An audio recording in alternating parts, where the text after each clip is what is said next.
But you know what? I will say, and I'm kind of gloating, but usually it's either me or Larry that fucks it up. Herb never fucks it up. He fucked it up.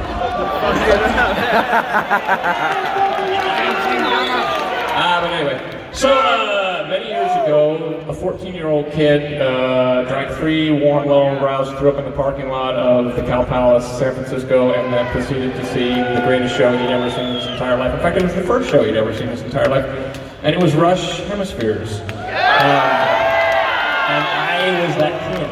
It was me. Fuck It changed my life. Eddie had a black and white Rickenbacker just like this, and it was poised up on the stage before the show even started. We were sitting there between sets. Pat Travers opened actually, and there was the black Rickenbacker, and I had a full balloon erection the whole entire time. And I always wanted one. And I just didn't have any money, never got one. By the time I saved up enough money to get one, the guy at the music store talked me into an Ibanez musician EQ. So then I got my Carl Thompsons, and the rest is, you know, me playing hunks of driftwood on stage. So I finally got one. Check it out. And I got the old double Dutch. I don't know if you noticed that. That's pretty sweet. So that started me on being a total Rush head. Are there any Rush fanatics here this evening? How many go back? How many saw the Hemispheres tour? You could not have seen the Hemispheres tour. You're way too young, bro.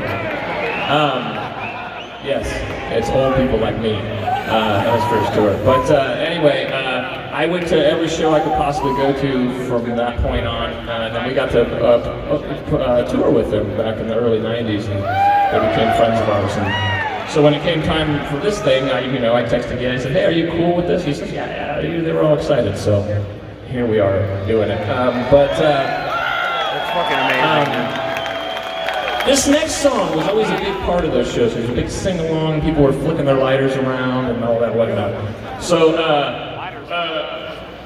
needless to say, singing up in the Geddy Lee stratosphere is a challenge at best.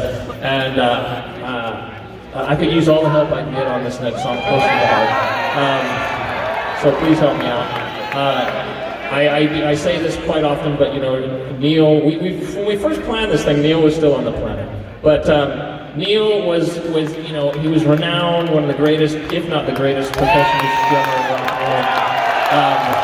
But I don't think he gets enough credit for his lyrics. He wrote 90% of the Rush lyrics, and they're spectacular. As a kid, it was it was all like the Dungeons and Dragons is what got me. But now I've gotten older, you see the metaphors, you read into the relevance of this song, Close to the Heart. So let's do it.